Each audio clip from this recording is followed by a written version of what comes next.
Sharon, you know, some people put off retirement by staying in a job longer than they normally would for fear that life without work would be dull. Well, that was the concern of Roger Simon, the subject of our final story today.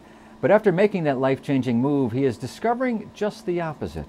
Special correspondent Sister Cathy Homrok has his story, a story she's calling The Reluctant Artist.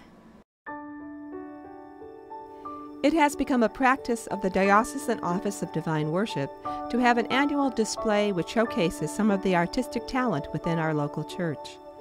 Since last September, those attending the 12:10 weekday Mass in the Holy Spirit Chapel or present for meetings at the Marshall Center of St. Michael's Cathedral in Springfield have had the opportunity to stop for a few moments to take in the religious artwork that will continue to be on display through the summer.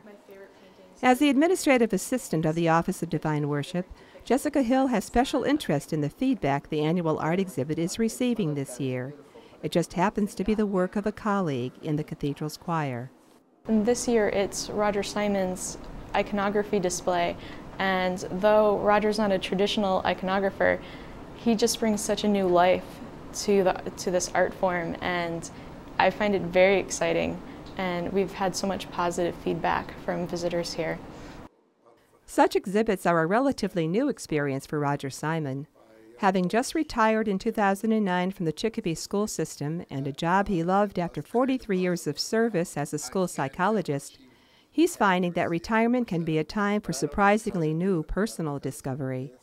At home in the comfort of his living room, he talked about what he's learning about himself. Apparently I must have a hidden gene someplace because I'm doing some of the things I never thought I would do. I would probably rate myself as the person least likely to even look at artwork, let alone do it. The man whose artwork is beautifying the corridor between the Holyoke Center and St. Michael's Cathedral this year admits to not liking art when he was younger. He also admits to not having any formal training and that he initially taught himself how to draw by simply tracing. You know, you trace enough, pretty soon you learn how, your muscles learn how to move. And so I started to move away from that and started to draw pictures on my own. And I'm doing more of that now than I ever have.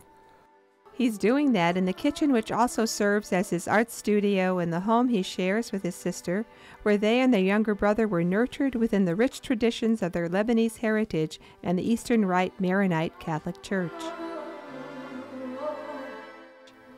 As he works, ancient Syriac music adds to the prayerful spirit and peace of his creative process. I love it. It's very peaceful. It's like having your soul pulled out of you, scrubbed clean, and put back. I mean, you feel different when you finish. Plus, you have something that says, you could say, that's good, that's what I wanted, that's what I wanted it to look like. Though the religious artwork in watercolor, pastels, and gold leaf currently on display at the Marshall Center, and the ease with which he creates and completes an image now, give testimony to his talent, Roger Simon is still reluctant to name himself an artist. He has labeled each piece in the exhibit carefully with the original inspiration clearly noted. I don't consider myself an artist. I consider myself potentially an artist, but everything that I do requires a lot of effort. And I can see by what I've done and what I'm doing now that I'm kind of a work in progress. Roger can speak with even greater clarity about an aspect of his artwork that he says he cannot now and perhaps never will claim. I'm not an iconographer. An iconographer would have, they'd be horrified if I ever said that I was. I'm not. Iconography is a very, very specific art form, and there are rules. These rules were developed at a Vatican Council in the 4th century. It's got to be theologically correct and faithful. You cannot change that. Then they go on and require certain kind of paint, egg tempera, certain kinds of wood, certain kinds of gesso. It's a very, very specific thing. Fasting, prayer, and such is all part of it. And though Roger is unwilling to claim that his work is a part of that holy category of art, he senses that there is something of God's goodness in what he does too. I don't feel any push to put a label on myself because, you know, the Holy Spirit moves in very unusual ways sometimes. I'm in a place that is absolutely contradictory to any thought I ever had about doing artwork.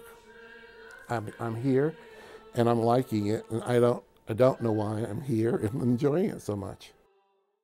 It's a wonderful ministry. I walk in every day and I look at the paintings because they just inspire me, and it's a wonderful way to start the day. There's so much beauty in this hallway because his paintings are here. And they will be there for more people to enjoy until the next display begins in September. For Reel to Reel, this is Sister Cathy Homrok.